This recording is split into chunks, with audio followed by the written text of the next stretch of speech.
Hello guys, welcome back to our channel ವಿಜಿಲಚಸ್ ಕುಟುಂಬ. So ನಾವಿವತ್ತು ಬೆಳಿಗ್ಗೆನೇ ಊರಿಗೆ ಹೋಗ್ತಾ ಇದ್ದೀವಿ. ಕೇರಳದಲ್ಲಿ ಓಣಂ ಇರೋದ್ರಿಂದ ಸೊ ಬಸ್ಸಲ್ಲಿ ಹೋಗ್ತಾ ಇದ್ದೀವಿ. ತಿಂಡಿ ಎಲ್ಲ ಸ್ವಲ್ಪ ಲೈಟಾಗಿ ತಿಂದ್ಬಿಟ್ಟು ಹೋಗ್ತಾ ಇದ್ದೀವಿ. ಸೊ ಆನ್ ದಿ ವೇ ಹೋಗ್ತಾ ಬಸ್ಸಲ್ಲಿ ಇದನ್ನು ನೋಡ್ತಾ ಇದ್ದರೆ ಟೈಮ್ ಪಾಸ್ ಆಗೋದೇ ಗೊತ್ತಾಗಲ್ಲ. ಎಷ್ಟು ಹಸಿರಾಗಿತ್ತು ಅಂದರೆ ನಮ್ಮ ಮಾರ್ಚಿ ಅಥವಾ ಏಪ್ರಿಲಲ್ಲಿ ಹೋಗುವಾಗ ತುಂಬಾ ಬರ್ಡಾಗಿರುತ್ತೆ. ಆಲ್ಮೋಸ್ಟ್ 3% ಬರೀ ಫಾರೆಸ್ಟ್ ಜರ್ನಿನೇ ಇರೋದ್ರಿಂದ ಫಾರೆಸ್ಟಲ್ಲಿ ಇರೋದೆಲ್ಲ ಎಲೆ ಎಲ್ಲ ಉದುರೋಗಿ ಬರ್ಡಾಗಿರುತ್ತೆ. ಸೊ ಈ ತಿಂಗಳಲ್ಲಿ ನೋಡಿ, ಅದು ಏಪ್ರಿಲ್ ಕಳೆದು ಮೇ ಹತ್ರದಲ್ಲಿ ಮಳೆ ಸ್ಟಾರ್ಟ್ ಆದಾಗ ಫುಲ್ ಇನ್ನು ಹಸಿರಾಗೇ ಇರುತ್ತೆ.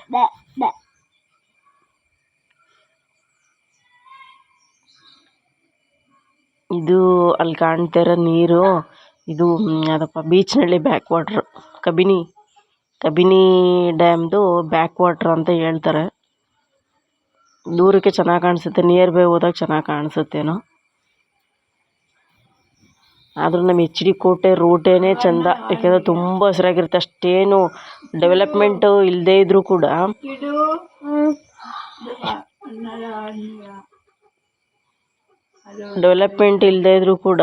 ಅದೇನೋ ಒಂಥರ ವನಸಿರಿ ನಾಡು ಅಂತಾರಲ್ಲ, ಅದು ಕರೆಕ್ಟಾಗಿ ಇದೆ ಹೆಸರು ಅನಿಸುತ್ತೆ. ಅಷ್ಟು ಚೆಂದ ಇಲ್ಲಿ ಹೋಗ್ಬೇಕಾರೆ, ಜರ್ನಿ ಮಾಡ್ಬೇಕಾರೆ. ಸೊ ಇದು entrance of the Kabini forest. Entrance ಕೊಡಬೇಕಾದ್ರೆ ಪ್ರೈವೇಟ್ ಗಾಡಿಗಳಿಗೆಲ್ಲ ಇದಿರುತ್ತೆ. ಎಂಟ್ರೆನ್ಸಲ್ಲಿ ಒಂದು ಚೀಟಿ ತಗೊಂಡು ಬರಬೇಕು. ಸೊ ಗೌರ್ಮೆಂಟ್ ಬಸ್ಗಳಿಗೆ ಆ ಥರನೇ ಇರಲ್ಲ. ನಾನು ಅಬ್ಸರ್ವ್ ಮಾಡ್ತಾ ಇದ್ದೀನಿ, ಇದು ಜಿಂಕೆಗಳೆಲ್ಲ ಅತಿಯಾಗಿ ಕಾಣಿಸುತ್ತೆ ಅಂತ. ಬಟ್ ಯಾವ ಜಿಂಕೆನೂ ಕಾಣಿಸ್ತಾ ಇಲ್ಲ, ಯಾಕೆಂದರೆ ಈಗ ಹಸ್ರಾಗ್ಬಿಟ್ಟು ಮತ್ತು ಹೂವು ಕಾಯಿ ಹಣ್ಣೆಲ್ಲ ಬಿಡೋ ಅಂಥ ಸೀಸನ್ ಅಲ್ವಾ. ಸೊ ಹಣ್ಣುಗಳೆಲ್ಲ ಸಿಗೋ ಅಂಥ ಸೀಸನಲ್ಲಿ ಆಚೆ ಕಡೆ ರೋಡ್ ಸೈಡ್ ಬರೋಲ್ಲ ಜಿಂಕೆಗಳು ಆಲ್ಮೋಸ್ಟು. ಈ ಬೇಸಿಗೆ ಟೈಮಲ್ಲಿ ಮೇವು ಕಡಿಮೆ ಇರುತ್ತಲ್ಲ, ಆ ಟೈಮಲ್ಲಿ ಏನು ಮಾಡ್ತವೆ, ರೋಡ್ ಸೈಡೇ ಇರ್ತವೆ ಜಾಸ್ತಿ. ನಾನು ಏಪ್ರಿಲಲ್ಲಿ ಅಥವಾ ಮೇನಲ್ಲಿ ರಜೆ ಇದ್ದಾಗ ಊರಿಗೆ ಹೋಗ್ಬೇಕಾದ್ರೆ ಸೊ ಅದೆಲ್ಲ ಕ್ಯಾಚ್ ಮಾಡಿರ್ತೀನಿ. ಅದು ಹೆಂಗೆ ಅಂದರೆ ಬಸ್ಸಲ್ಲಿ ಹೋಗ್ತಾ ಇರ್ತೀನಲ್ವ, ಕೆಲವೊಂದು ಸಲ ಅದನ್ನು ಕ್ಯಾಚ್ ಮಾಡೋಕ್ಕೆ ಅಂತ ವೀಡಿಯೋ ಆನ್ ಮಾಡಿದ್ದಾಗ ಇಲ್ಲವೇ ಇಲ್ಲ. ಅಲ್ಲಿ ನೋಡಿ ಕಾಣಿಸ್ತು, ಸ್ವಲ್ಪ ದೂರದಲ್ಲಿತ್ತು ಜಿಂಕೆಗಳು, ತುಂಬ ಕಡಿಮೆ ಅನಿಸುತ್ತೆ. ಅಲ್ಲಿ ನೋಡಿ ಅಲ್ಲಿ ಕಾಣಿಸ್ತಾ ಇದೆ 3.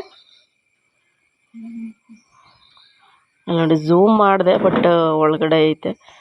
ಸೊ ಮೇನ್ ರೋಡ್ಗಿಲ್ಲ, ತುಂಬ ಕಡಿಮೆ. ಈ ಬೇಸಿಗೆ ಟೈಮಲ್ಲಿ ಮೇವು ಹುಡುಕಿ ಬರುವಾಗ ಇದಾಗ್ಬಿಡುತ್ತೆ. ಮತ್ತು ಇನ್ನೊಂದು ಏನಪ್ಪ ಅಂದರೆ, ಇಲ್ಲಿ ನೋಡಿ ಆಳುಗಳೆಲ್ಲ ಕಾಣ್ತಾರಲ್ಲ, ಫುಲ್ಲು ಇದು ಎಷ್ಟು ಬೆಳ್ಕೊಂಡಿತ್ತು ಮಳೆಗೆ ಅಂತಂದರೆ ಒಂದು ಮಿನಿ ಕಾಡು ಥರನೇ ಇತ್ತು. ಆ ಕಾಡಲ್ಲಿ ಇದು ಸಣ್ಣ ಗಿಡಗಳು. ಸೊ ಅದೆಲ್ಲ ಕ್ಲೀನ್ ಮಾಡಿಸ್ತಾ ಇದ್ದಾರೆ, ಮುಂಭಾಗದಲ್ಲೆಲ್ಲ ಕ್ಲೀನ್ ಮಾಡಿಸ್ತಾ ಇದ್ದಾರೆ. ರೋಡಲ್ಲಿ ಇಲ್ಲೂ ಇದು ಚೆಕ್ ಪೋಸ್ಟು. ಈ ಜಾಗದಲ್ಲಿ ಅಪೋಸಿಟ್ ಈ ಕಡೆ ರೈಟ್ ಸೈಡಲ್ಲಿ ಆನೆ ಸತ್ತೋಯ್ತಲ್ಲ ಅರ್ಜುನ, ಅದರದ್ದು ಸ್ಟ್ಯಾಚು ಮಾಡಿದ್ದಾರೆ. DB ಕುಪ್ಪೆನೋ ಬಳ್ಳೆನೋ ಏನೋ ಬರುತ್ತೆ ಆ ಜಾಗದಲ್ಲಿ. ಇದು ನೀರು ನೋಡಿ ಅಪ್ಪ, ಮಳೆ ಆಗಿ ಫುಲ್ ಆಗಿಬಿಡೋದೆ. ನೀರು ಹಸಿರು ಎಲ್ಲ ಚೆನ್ನಾಗೈತೆ.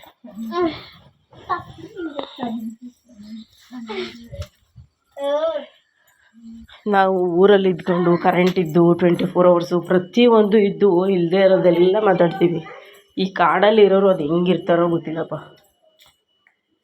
ಯಾಕೆಂದರೆ ಸಮ್ಟೈಮ್ಸ್ ಕರೆಂಟ್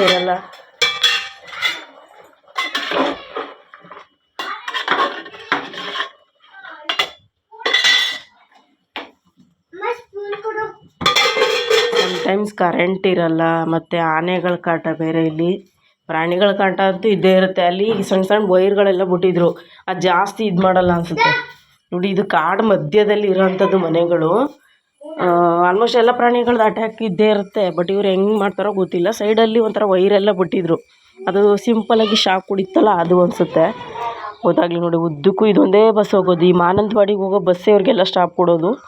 ಮೊದಲೊಂದು ಪ್ರೈವೇಟ್ ಬಸ್ ಬರ್ತಾಯಿತ್ತು ಮೈಸೂರಿಂದ, ಅದು ಸರಿಯಾಗಿ ಬರ್ತಾಯಿಲ್ಲ. ಕೆಲವರು ಮಾನಂತವಾಡಿಗೆ ಹೋಗ್ತಾರೆ, ಕೆಲವರು ಕಾಟಿಕುಳಂ ಅಂತ ಇದೆ ಅಲ್ಲಿಗೆ ಹೋಗ್ತಾರೆ. ಕಾಟಿಕುಳಂ ಅಂದರೆ ಅಲ್ಲಿ ಆಯುರ್ವೇದಿಕ್ ಮೆಡಿಸನ್ಗೆ ಫೇಮಸ್ಸು. ಕಾಟಿಕುಳಮಲ್ಲಿ ಒಬ್ಬರು ಆಯುರ್ವೇದಿಕ್ ಡಾಕ್ಟ್ರ್ ಅವರೇ.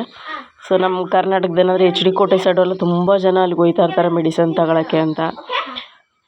ಸೊ ಹಂಗೆ ಕೇಳುವಾಗ ಹೇಳ್ತಾ ಇರ್ತಾರೆ, ನಮ್ಗೆ ಪರವಾಗಿಲ್ಲ, ವಾಸಿ ಆಯಿತು, ಮೂಳೆ ನೋವು, ಪ್ಯಾರಲೈಸಿಸು, ಇನ್ನೂ ಸುಮಾರು ಪ್ರಾಬ್ಲಮ್ಸ್ಗೆಲ್ಲ ಕೊಡ್ತಾರೆ ಅಂತ ಹೇಳ್ತಾಯಿದ್ರು. ಮಳೆ ಆಗಿರೋದ್ರಿಂದ ನೋಡಿ ಮಧ್ಯದಲ್ಲೆಲ್ಲ ಒಳ್ಳೆ ಕಾವಲಿ ಥರನೇ ಆಗ್ಬಿಟ್ಟಿದೆ. ಸಣ್ಣ ಕಾವಲಿ ಜರಿಗಳ ಥರ ಸ್ಟಾರ್ಟ್ ಆಗ್ಬಿಟ್ಟದೆ. ಬಸ್ಸಂತೂ ಸ್ವಲ್ಪ ರೋಡು ಡ್ಯಾಮೇಜ್ ಇರೋದ್ರಿಂದ ನಾನು ವೀಡಿಯೋ ಶೇಕ್ ಆಯ್ತಿರೋದ್ರಲ್ಲೇ ಗೊತ್ತಾಗ್ಬಿಡ್ತು ನಿಮಗೆ. ಅಷ್ಟು ಡ್ಯಾಮೇಜು. ಪರವಾಗಿಲ್ಲ, ಸುಮಾರಾಗಿ ಜಲ್ಲಿ ಪಲ್ಲಿ ಹಾಕಿ ಸುಮಾರಾಗಿ ಮಾಡವ್ರೆ. ಆದ್ರೂ ಆ ಬಸ್ಸು ಹೋಗ್ಬೇಕಾದ್ರೆ ಸ್ವಲ್ಪ ಶೇಕ್ ಆಯ್ತಾ ಇರ್ತದೆ. ಇವೆಲ್ಲ ಸಣ್ಣ ಪುಟ್ಟ ಹಳ್ಳಗಳು. ಪ್ರಾಣಿಗಳಿಗೆ ನೀರು ನಿಂತ್ಕೊಳ್ಳಿ ಅಂತಲೇ ಮಾಡಿದಾರೋ ಏನೋ ಗೊತ್ತಿಲ್ಲ. ಮಧ್ಯ ಮಧ್ಯೆ ಈ ರೀತಿ ಇರುತ್ತೆ. ಈ ಕಾಡು ಅಂತಂದರೆ ಇಲ್ಲಿ ನೋಡಿ ಎಷ್ಟರ ಮಟ್ಟಿಗಿದೆ ಈ ಕಾಡು. ಇದರ ಮಧ್ಯ ದಾರಿಗಳಿರ್ತವೆ. ಆ ಊರುಗಳ ಹೆಸರು ಒಳಗಡೆ ಹೋಗಿ ಒಂದು 2-3 ಕಿಲೋಮೀಟ್ರ್ ನಡ್ಕೊಂಡೋದ್ರೆ ಒಳಗಡೆ ಊರುಗಳಿರ್ತವೆ. ಬೈರಕುಪ್ಪೆ, ಬೈರಾಕುಪ್ಪೆ, ಡಿ ಬಿ ಕುಪ್ಪೆ, ಉದ್ಬೂರು, ಮತ್ತು ಸುಮಾರು ಊರುಗಳು ಈ ರೀತಿ ಕಾಡು. ಇಲ್ಲಿ ನೋಡಿ ರಸ್ತೆ ಇದೆಯಲ್ವಾ, ಈ ಕಾಲ್ನಡಿಗೆನೇ ದೊಡ್ಡ ರೋಡು. ಇಲ್ಲಿಂದ ಒಂದು 2-3 ಕಿಲೋಮೀಟ್ರ್ ಒಳಗಡೆ ನಡ್ಕೊಂಡ್ರೆ ಒಳಗಡೆ ಊರಿರ್ತವೆ. ಮೇಯ್ನ್ ರೋಡಿಗೆ ಬಂದು ಬಸ್ ಹತ್ಕೊಳ್ಳೋದು ಇವರು. ನೋಡಿ ಮನೆಗಳು ಟಾರ್ಪಲಲ್ಲೆಲ್ಲ ಮಾಡ್ಕೊಂಡವ್ರೆ. ಆನೆಗಳೆಲ್ಲ ಇಲ್ಲಿ ಓಡಾಡ್ತಾ ಇರ್ತದೆ. ನಾನು ಸುಮಾರು ಸಲ ನೋಡಿದ್ದೀನಿ ಹೋಗ್ಬೇಕಾದ್ರೆ. ಮೇಯ್ನ್ ರೋಡಲ್ಲಿ ಹೋಗುವಾಗ ಎಲ್ಲ ನಿಂತಿರ್ತದೆ ಆನೆಗಳು. ಬಟ್ ಇವ್ರಿಗೆಲ್ಲ ಅಟ್ಯಾಕ್ ಮಾಡಿದಾಗ ಹೆಂಗೆ ಜೀವನ ಅಂತ. ಆದರೂ ನಮ್ಮ ಅಂಗನವಾಡಿ ಇಲಾಖೆ, ನಾನು ಅಂಗನವಾಡಿ ಟೀಚರಾಗಿ ಒಂದು ಖುಷಿ ಏನಪ್ಪ ಅಂದರೆ, ಅಲ್ಲಿ 7 ಮನೆ ಇದ್ದರೂ ಒಂದು ಅಂಗನವಾಡಿ ಕೊಟ್ಟವ್ರೆ. ಅಥವಾ ಊರೊಳಗಡೆ ಇರೋ ಮನೆಗೂ ಸೇರುತ್ತೆ ಏನೋ ಗೊತ್ತಿಲ್ಲ.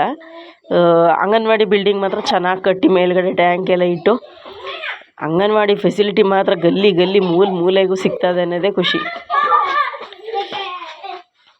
ಅದೇನೋ ಚೊಟ್ಟು ಅನಿಸುತ್ತೆ. ಈ ಕಡೆ ಎಲ್ಲ ಕೇರಳ ಬಾರ್ಡ್ರಲ್ಲಿರೋರು ಸೇಮ್ ಕರ್ನಾಟಕನೇ ಅವರು. ಎಚ್ ಡಿ ಕೋಟೆ ಜಿಲ್ಲೆ, ಮೈಸೂರು ಜಿಲ್ಲೆ, ಎಚ್ ಡಿ ಕೋಟೆ ತಾಲೂಕು. ಆದ್ರೂ ಅವರು ಆಲ್ಮೋಸ್ಟ್ ಒಂದು 95% ಕೇರಳಿಯನ್ಸ್ ಥರನೇ ಎಲ್ಲ. ಅವ್ರದ್ದು ಬಟ್ಟೆಗಳಾಗಿರ್ಬೋದು, ತಲೆ ಬಾಚ್ಕೊಳ್ಳೋದಾಗಿರ್ಬೋದು, ಇದೆಲ್ಲ ಆಲ್ಮೋಸ್ಟ್ ಅದೇ ರೀತಿ ಅವರು ಇದು ಮಾಡ್ತಾ ಇರ್ತಾರೆ. ಸೊ ಈ ಬಸ್ಸು ನಾವು ಸೇಟ್ಲಿ ಬಸ್ ಹತ್ಬಿಟ್ಟಿದ್ದೀವಿ. ಎಲ್ಲ ಕಡೆ ಸ್ಟಾಪ್ ಕೊಟ್ಕೊಂಡು ಹೋಯ್ತಾವನೆ. ಪಾಪ ಅವ್ರಿಗೂ ಬಿಟ್ಟರೆ ಬಸ್ ಇಲ್ಲ. ಇದೇ ಬಸ್ ಅಂತೆ ಮಾನಂದವಾಡಿವರೆಗೂ ನಮ್ಮ ಬಾರ್ಡ್ರಲ್ಲಿ ಸಿಗೋಂಥವ್ರದ್ದೆಲ್ಲ ಇವಾಗೆ ಸಿಗೋಂಥ ಬಸ್ ಇದು. ಗದ್ದೆ ನೋಡಿ ಚೆನ್ನಾಗದೆ. ಫೋಟೋ ಶೂಟ್ ಮಾಡ್ಸೋಕ್ಕಂತೂ ಸಖತ್ತಾಗದೆ ಪ್ಲೇಸ್ಗಳು ಮಾತ್ರ. ಇಂಥ ಅಂಗಡಿ ಇಲ್ಲದೆ ಇರೋ ಒಂದು ಸಿಟಿಯಿಂದ ದೂರ ಇರೋಂಥ ಮನೆಗಳು ಎಷ್ಟು ಚೆಂದ ಇರೋಕ್ಕೆ. ಬಟ್ ಇವತ್ತಿನವ್ರು ಯಾರೂ ಇರೋಲ್ಲ. ಇರೋ ಆಸ್ತಿನ ಮಾರ್ಬಿಟ್ಟು ಸಿಟಿಗಳಲ್ಲಿ ಎಡೆಡಪ್ಟರ್ ಮನೆಗಳನ್ನ ಬೋಗ್ಯಕ್ಕೋ ಇಲ್ಲ ತಗೊಂಡೋ ಇರ್ತಾರೆ. ಕೊನೆಗೆ ಅವ್ರು ಬೇಜಾರಾಗಿ ಬರೋದು ನಮ್ಮ ಹಳ್ಳಿ ಕಡೆನೇ. ಎಷ್ಟು ಹಸ್ರಾಗಿ ಇಷ್ಟು ಚೆನ್ನಾಗಿದೆ ನೋಡಿ ಗದ್ದೆ. ನಿಯರ್ ಬೈ ಸಣ್ಣ ಪುಟ್ಟ ಅಂಗಡಿಗಳು ನೋಡಿದ್ನ ಬಿಟ್ಟರೆ ದೊಡ್ಡ ಯಾವುದೇ ರೀತಿ ಮಾಲು ಮಾರ್ಕೆಟ್ ಆ ಥರದ್ದೇನೂ ಇಲ್ಲ. ಇವು ಹೋಗ್ಬೇಕಾದ್ರೆ ಕಾರ್ಗಳನ್ನ ತಡೆದು ಬೈಕ್ಗಳನ್ನ ತಡೆದು ಇವ್ರ ಮಕ್ಳುಗಳು ಇದನ್ನ ಮಾರ್ತಾ ಇರ್ತಾರೆ. ಹತ್ತಿ ಹಣ್ಣು ಮತ್ತು ಬೆಟ್ಟದ ನೆಲ್ಲಿಕಾಯಿ ಮತ್ತು ಕೆಂಪು ದಂಟು ಬರುತ್ತಲ್ಲ, ಅದು ಇಲ್ಲಿ ಫೇಮಸ್ಸು ಕೇರಳ ಸೈಡು. ಸೊ ಅದನ್ನೆಲ್ಲ ಕೈಲಿ ಹಿಡ್ಕೊಂಡು ಹುಡುಗರು ಮಾರ್ತಾ ಇರ್ತಾರೆ. ಬೆಳಗ್ಗೆ ಟೈಮು ಕಾರ್ನ್ಗಳನ್ನ ಅಡ್ಡ ಹಾಕ್ಬಿಟ್ಟು ತಗೊಳ್ಳಿ ಅಂತ ಮಾರ್ತಾ ಇರ್ತಾರೆ ಹುಡುಗರು. ಎಷ್ಟು ದಟ್ಟವಾಗಿರೋ ಕಾಡಲ್ಲಿ ಮಧ್ಯ ನಡ್ಕೊಂಡು ಹೋಗ್ಬೇಕು. ಈ ಊರಿಗೆ ಯಾವುದೋ ಊರಿದು ಡಿ ಬಿ ಕುಪ್ಪೆನೇ ಯಾವುದೋ ಇರಬೇಕು, ಬಳ್ಳೆನೇ ಯಾವುದೋ ಇರಬೇಕು. ನಂಗೆ ಸರಿಯಾಗಿ ಅಡ್ರೆಸ್ಗಳು ಗೊತ್ತಿಲ್ಲ. ಕಾಡು ಮಧ್ಯದಲ್ಲಿ ನಡ್ಕೊಂಡು ಹೋಗ್ಬೇಕು. ಒಂಟಿಯಾಗಿರೋ ನಡ್ಕೊಂಡು ಹೋಗ್ತಿದ್ರೆ ಏನು ಕತೆ? ಅದು ನಡ್ಕೊಂಡು ಹೋಗ್ಬೇಕಾದ್ರೆ ಪ್ರಾಣಿಗಳು ಅಟ್ಯಾಕ್ ಮಾಡಿದ್ರೆ ಏನು ಕತೆ? ಅಲ್ಲಿ ಕಾಲು ದಾರಿಲೆಲ್ಲ ನಡ್ಕೊಬರ್ತಾರೆ. ನಾನು ಬಸ್ಸಲ್ಲಿ ಕೂತ್ಕೊಂಡು ವೀಡಿಯೋ ಮಾಡಿರೋದ್ರಿಂದ ವೀಡಿಯೋ ಸರಿಯಾಗಿ ಬಂದಿಲ್ಲ. ಫುಲ್ ಶೇಕ್ ಆಯ್ತದೆ. ಯಾರೋ ಚೆನ್ನಾಗಿ ಗದ್ದೆ ಮಾಡವ್ರೆ. ಆ ಗದ್ದೆ ಮಧ್ಯದಲ್ಲಿ ಈ ರೂಟಲ್ಲೆಲ್ಲ ಎಚ್ ಡಿ ಕೋಟೆಯಿಂದ ಮುಂದಕ್ಕೆ ಬಂದರೆ ನಮ್ಮ ಕಡೆ ಎಲ್ಲ ಮೈಸೂರು ಡಿಸ್ಟಿಕಲ್ಲೆಲ್ಲ ಶುಂಠಿನ ಜಾಸ್ತಿ ಹಿಡಿದ್ಬಿಟ್ಟವ್ರೆ. ಶುಂಠಿ ಬಿಸ್ನೆಸ್ಸು, ಶುಂಠಿ ಬೆಳೆನ ಜಾಸ್ತಿ ಹಿಡಿದ್ಬಿಟ್ಟವ್ರೆ. ತರಕಾರಿ ತುಂಬ ಕಡಿಮೆನೆಲ್ಲ ಮಾಡೋರು ಮಾಡ್ತವ್ರೆ. ಬಟ್ ಜಾಸ್ತಿ ಶುಂಠಿಗೆ ಜಾಸ್ತಿ ಇನ್ವಾಲ್ವ್ ಆಗ್ಬಿಟ್ಟವ್ರೆ. ಇದು ಬಂದು ಚೆಕ್ ಪೋಸ್ಟು ಬಾವಲಿ. ಇದೇ ಬಾರ್ಡ್ರು ಕರ್ನಾಟಕ ಇಲ್ಲ ಲಾಸ್ಟು. ಇಲ್ಲಿನೂ ಕೂಡ ಅಲ್ಲಿ ಎಂಟ್ರೆನ್ಸ್ ಇದು ಎಚ್ ಡಿ ಕೋಟೆ ಬಾರ್ಡ್ರಲ್ಲಿ ಎಂಟ್ರೆನ್ಸಿಂದ ಒಂದು ಚೀಟಿ ತಗೊಂಬಂದು ಇಲ್ಲಿ ತೋರಿಸ್ಬೇಕು. ಇಲ್ಲಿ ತೋರಿಸ್ಬಿಟ್ಟು ಆಮೇಲೆ ಕೇರಳ ಬಾರ್ಡ್ರಿಗೆ ಆ ಕಡೆಗೆ ಶಿಫ್ಟ್ ಆಗಬೇಕು. ಇದು ಬಾವಲಿ ಅಂತ, ಇದ್ರ ಹೆಸರು ಬಾವಲಿ ಅಂತ, ಬಾವಲಿ ಚೆಕ್ ಪೋಸ್ಟ್ ಅಂತ. ಇಲ್ಲೊಂದು ನೋಡಿ, ಇದು ಎಷ್ಟು ನೀರದು. ಇಷ್ಟು ನೀರು ನಾನು ಜನ್ಮದಲ್ವೇ ನೋಡಿಲ್ಲ. ಇಷ್ಟು ದಿನ ನಾವು ಹೋಯ್ತಾ ಇದ್ನಲ್ಲ, ಇಷ್ಟು ನೀರು ಯಾವಾಗಲೂ ಇರಲಿಲ್ಲ. ಅಂದರೆ ಇವಾಗೆಲ್ಲ ತುಂಬ ಮಳೆ ಆಯ್ತಾ ಇರೋದ್ರಿಂದ ಎಷ್ಟರ ಮಟ್ಟಿಗೆ ನೀರು ಬಂದಿದೆ ನೋಡಿ. ಅಲ್ಲೆಲ್ಲ ಬಟ್ಟೆ ಒಗೆಯೋರು ಕೂತ್ಕೊಂಡು ಸ್ನಾನ ಮಾಡೋರು ಜನ, ಲೇಡೀಸ್ ಎಲ್ಲ ಆ ನೀರಲ್ಲಿ. ಹಬ್ಬ ದೇವ್ರೆ, ನೀರು ಜಾಸ್ತಿ ಆಗ್ಬಿಟ್ಟೈತೆ ಇವಾಗ. ಇಲ್ಲೆಲ್ಲ ಆಲ್ಮೋಸ್ಟ್ ಬಾವಲಿ ಬಾರ್ಡ್ರ್ ಅಲ್ವಾ, ಇಲ್ಲಿ ಕೇರಳಿಯನ್ಸ್ಗಿಂತ ನಮ್ಮ ಎಚ್ ಡಿ ಕೋಟೆಯವರೇ ಜಾಸ್ತಿ ಇಲ್ಲಿ ವ್ಯಾಪಾರ ಎಲ್ಲ ಮಾಡ್ತಾ ಇರ್ತಾರೆ. ಒಳ್ಳೆ ಟೌನ್ ಥರನೇ ಐತೆ. ಊರೊಳಗಡೆ ಮನೆಗಳಿರ್ಬೋದು, ಬಟ್ ನಂಗೆ ಸರಿಯಾಗಿ ಗೊತ್ತಿಲ್ಲ. ನಾನು ಮೇನ್ ರೋಡಲ್ಲಿ ಮಾತ್ರ ನೋಡಿರೋದು.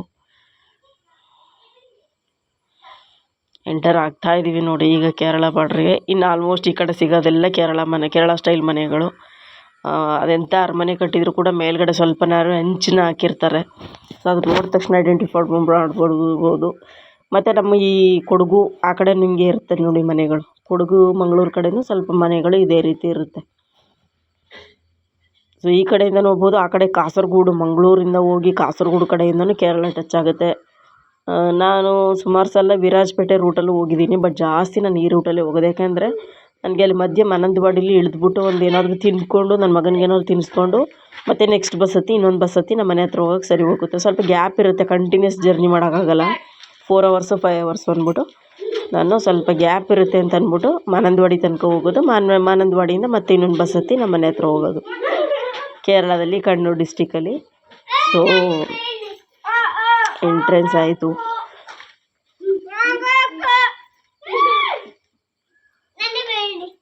ಕೇರಳಕ್ಕೆ ಬಂದರೆ ಆಲ್ಮೋಸ್ಟು ಒಂದು ವಾತಾವರಣದ ಸ್ಮೆಲ್ಲೇ ಒಂಥರ ಚೇಂಜ್ ಆಗಿಬಿಡುತ್ತೆ ನಮ್ಮ ಕರ್ನಾಟಕಕ್ಕಿಂತ. ಇದರಲ್ಲಿರೋಂಥ ಒಂದು ವಾತಾವರಣದ ಸ್ಮೆಲ್ಲು, ಆ ಕೊಬ್ಬರಿ ಎಣ್ಣೆದಾಗಿರ್ಬೋದು ಅಥವಾ ಒಂದು ಆ ಮಸಾಲ, ಹೋಟೆಲ್ಗಳಲ್ಲಿ ಬರೋ ಮಸಾಲೆ ಇದೆಲ್ಲ ಫುಲ್ ಚೇಂಜ್ ಇರುತ್ತಲ್ಲ, ಆ ಸ್ಮೆಲ್ಗೆ ಒಂಥರ ವಾತಾವರಣನೇ ಚೇಂಜ್ ಅನಿಸ್ಬಿಡುತ್ತೆ. ನನಗೆ ಗೊತ್ತಾಗ್ಬಿಡುತ್ತೆ ನನಗೆ.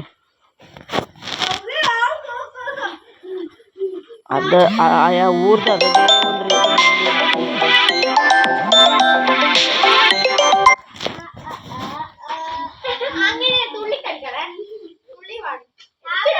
ಕೆಲವೊಂದು ಬೋರ್ಡ್ ಇಂಗ್ಲೀಷಲ್ಲೂ ಐತೆ, ಇದು ಮಲಯಾಳಮಲ್ಲೂ ಐತೆ. ಸೊ ನಮ್ಗೆ ಮಲಯಾಳಂ ಓದೋಕ್ಕೆ ಬರೋಲ್ಲ, ಮಾತಾಡೋಕ್ಕೆ ಮಾತ್ರ ಬರೋದು.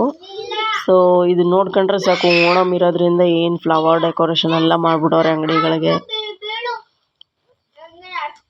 ಹೂವು ಮೇಯ್ನಾಗಿ ಬೇಕಾಗಿರೋದ್ರಿಂದ ಈ ಹಬ್ಬಕ್ಕೆ ನಮ್ಮ ಕರ್ನಾಟಕ ಜಾಸ್ತಿಯವರು, ನಮ್ಮ ಕರ್ನಾಟಕದವರೇ ಜಾಸ್ತಿ ಇಲ್ಲಿ ಹೂವು ಬಿಸ್ನೆಸ್ ಮಾಡ್ತಾಯಿದ್ರು ಮಾನಂದವಾಡಿ ಹತ್ರ ಎಲ್ಲ.